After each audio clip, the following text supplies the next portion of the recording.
Shalom saudara yang Tuhan kasihi. Hari ini kita akan mendengarkan kebenaran firman Tuhan.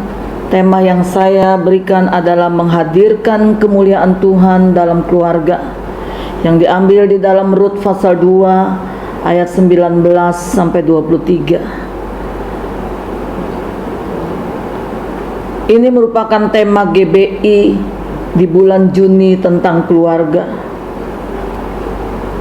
Untuk itu saya akan mengajak saudara untuk merenungkan tentang kehidupan dari Rut, di mana kalau kita membaca kitab Rut secara keseluruhan, Rut adalah model yang pantas kita teladani di dalam membangun kehidupan keluarga Kristen.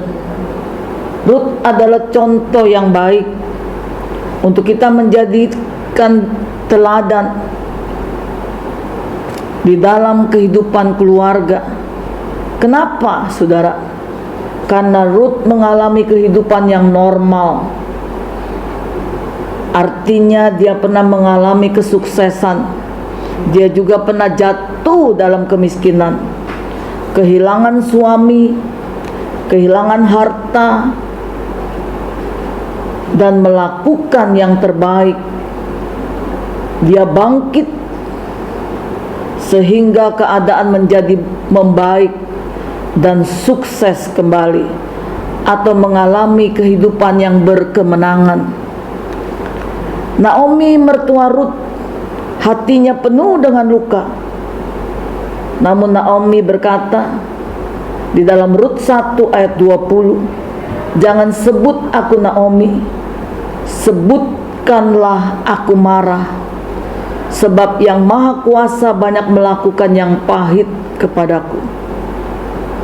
Saudara, kita tahu Naomi penuh dengan kepahitan. Namun demikian Tuhan masih menyayangi Naomi. Tuhan mengangkat derajat kehidupannya melalui Rut, menantunya. Oleh karena itu kita harus menyadari hukum tabur tuai. Apa yang ditabur oleh Rut, maka kita akan menuai apa yang menjadikan apa yang kita tabur di dalam kehidupan kita. Jawabnya, saudara, Rut menabur kasih. Rut menghadirkan Allah melalui kasih yang dia buktikan. Melalui kasih, kemuliaan Allah dinyatakan pada orang lain. Mari kita belajar seperti Rut. Kita mau memperbaiki kehidupan kita. Kita mau mempraktekkan kebenaran firman Tuhan. Bagaimana caranya, saudara, sehingga kita bisa memperoleh kemenangan di dalam kehidupan kita? Yang pertama, saudara, kita belajar dari Naomi.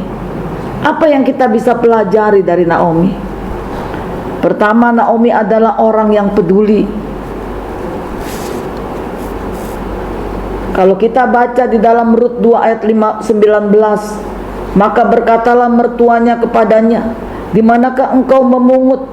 Di manakah engkau bekerja hari ini?" Disinilah kita melihat kebiasaan Naomi yang suka bertanya. Ini merupakan bentuk kepedulian. Naomi sangat peduli kepada Rut. Naomi mertua yang perhatian.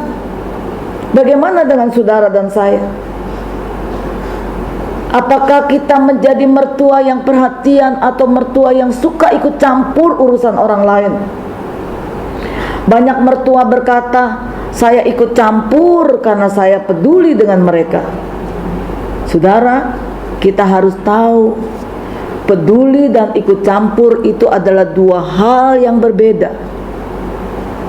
Peduli dilakukan atas dasar kasih. Ikut campur dilakukan atas dasar keegoisan kita. Karena kita tidak mau anak-anak jauh dari kehidupan kita. Itu namanya keinginan untuk kita menguasai. Dan ini sangat-sangat berbahaya. Bisa menghancurkan rumah tangga anak-anak kita. Saudara, kita harus ingat peran kita sebagai orang tua adalah pendidik, bukan pemilik. Pemilik kehidupan anak-anak kita adalah Tuhan. Sebagai pendidik, kita harus jadi contoh dan panutan, bukan menjadi perusak. Sebagai pendidik, kita harus bersikap tegas dan tidak kompromi dengan dosa. Jika anak-anak kita salah, kita harus katakan ya di atas ya. Kita harus berani mengatakan dia salah, nasihati dan bukan menggurui. Jika kita salah, kita berani mengakui kesalahan kita dan kita minta maaf serta memperbaiki kelakuan kita. Itu yang baru namanya orang tua teladan. Saudara, kita harus belajar sehingga kita bisa menjadi teladan. Belajar dari Naomi, saudara. Yang kedua, saudara, Naomi punya iman dan harapan. Anak-anak Tuhan harus seperti itu. Ketika kesulitan menerpa dan tidak kunjung selesai, jangan pernah kita kecewa. Orang di luar sana boleh kecewa, tetapi kita tidak. Karena kita punya Tuhan yang luar biasa. Meski hidup susah, jangan membuat kita kehilangan harapan, apalagi kehilangan iman kita. Saudara, kita harus memiliki mata lebah. Kita bukan memiliki mata lalat. Apa bedanya mata lebah dan mata lalat, saudara? Mata lebah, meskipun di sekitar kita banyak sampah, yang kita cari bukan sampah, tapi yang kita cari adalah bunga. Berbeda dengan mata lalat. Meskipun di sekitar kita banyak bunga, yang kita cari sampah, bukan bunga. Naomi bagaikan orang yang bermata lebah. Meskipun kesulitan terus menerus terjadi dan tidak pernah berhenti, Naomi tetap memiliki iman dan harapan. Naomi berkata di dalam Rut 2 ayat 20b, orang itu kaum kerabat kita, dialah salah seorang yang wajib menebus kita. Dalam hatinya Naomi memiliki pengharapan, suatu saat mereka pasti ditebus, dan harapannya menjadi kenyataan, yang akhirnya Rut menikah dengan Boaz yang mengangkat derajat Naomi kembali dipulihkan. Yang kedua, kita belajar dari Rut.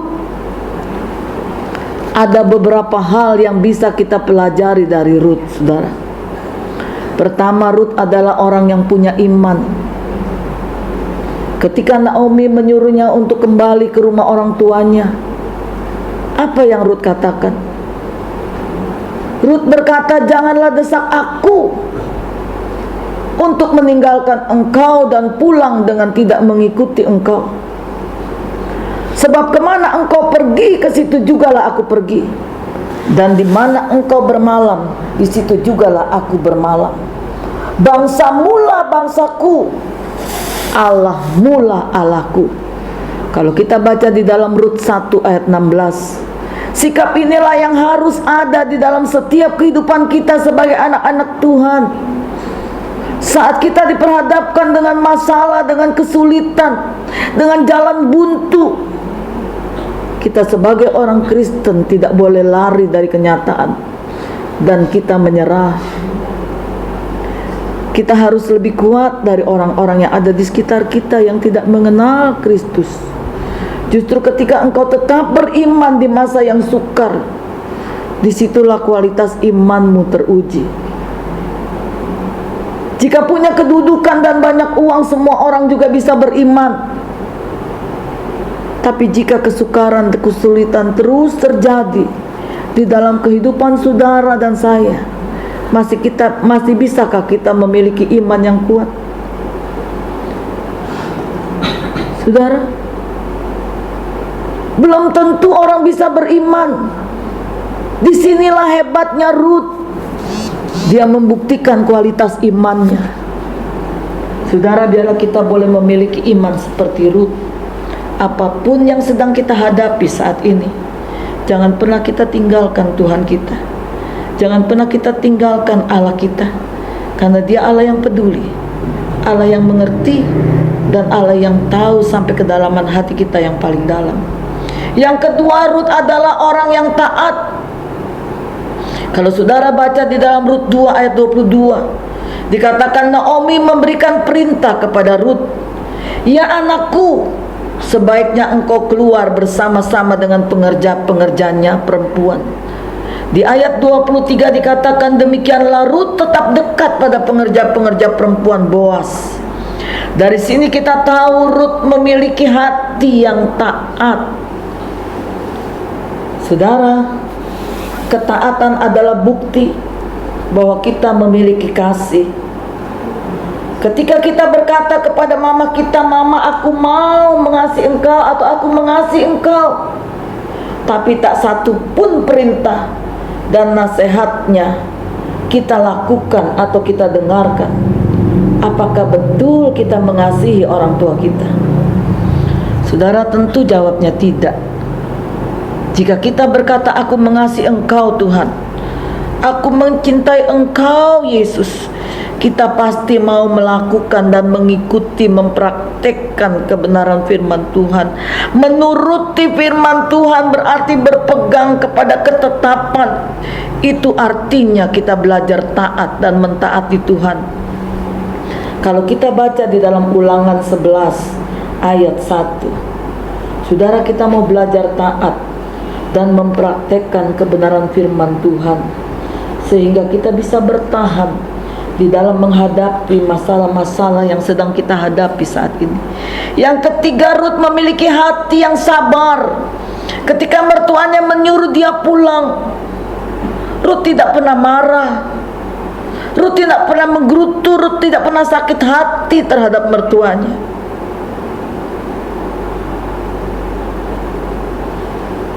Namun Rut tetap, saudara, dia berjalan. Dia tahu apa yang harus dia lakukan. Ketika orang tuanya menyinggung perasaannya, apakah Rut marah? Mungkin kita bisa marah ketika mertua kita, orang tua kita menyinggung perasaan kita.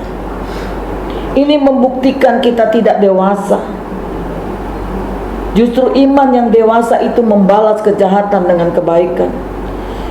Ketika kita disakiti oleh orang-orang yang ada di sekitar kita dengan perkataan-perkataan yang sangat tajam, saudara, bisakah kita membalas kejahatan dengan kebaikan sehingga tidak membuat mereka menjadi terluka? Dan itu bisa membuat dia semakin membenci kita. Sebagai anak-anak Tuhan, kita harus terlihat beda. Justru ketika kita berbuat baik kepada orang-orang yang berbuat curang kepada kita, kita sedang membuktikan kualitas iman kita. Saudara, memang saya tahu tidak mudah, tidak gampang, tidak semudah kita mengucapkan. Tapi disinilah Tuhan menyuruh kita untuk kita mempraktekkan kebenaran firman Tuhan. Saya tahu ini sangat sulit, saudara. Tapi saya percaya ketika kita andalkan Tuhan dalam hidup kita, dan kita minta Tuhan untuk menuntun kita, maka kita mampu untuk melakukan semua ini. Bukan karena kekuatan kita, tapi oleh karena ada Yesus di dalam kehidupan kita. Yang keempat, saudara, Rut selain sabar, dia juga menjadi orang yang rendah hati. Orang yang rendah hati adalah orang yang mau mendengar nasihat orang lain. Kadang-kadang kita hanya rajin ke gereja, tapi kita tidak pernah terima kalau ada orang lain menasihati kita. Apalagi yang menasihati kita orang yang kita anggap lebih rendah atau lebih muda dari kita. Ketika engkau marah dan tidak mau terima nasihat orang lain, justru kita akan membuat orang lain tersandung. Bisa jadi orang itu tadinya mau bertobat, tapi melihat kelakuan saudara dan saya, dia menjadi mengeraskan hati. Dia bisa berkata, buat apa aku ke gereja? Buat apa aku terima Yesus jika kelakuan mereka saja tidak lebih baik? Saudara, bukankah ini mempermalukan nama Tuhan dan mempermalukan nama kita sendiri? Mari saudara, kita sama-sama mau berubah. Kita mau sama-sama memiliki kerendahan hati, dan kita mau mempraktekkan kebenaran firman Tuhan. Biarlah kasih Yesus itu ada di dalam kehidupan kita, sehingga menjadikan kita dewasa dan menjadikan kita adalah terang, dan nama Tuhan boleh terus kita agungkan dan kita tinggikan, sehingga kita akan melihat kemenangan lepas kemenangan ada di dalam kehidupan kita. Dengan cara ini kita sudah menghadirkan kemuliaan Tuhan di dalam kehidupan keluarga kita. Mulai saat ini saudara, kita mau belajar dan mempraktekkan sehingga kita mampu menghadirkan kemuliaan Tuhan di dalam kehidupan keluarga maupun di dalam kehidupan kita secara pribadi. Tuhan memberkati kita. Amin.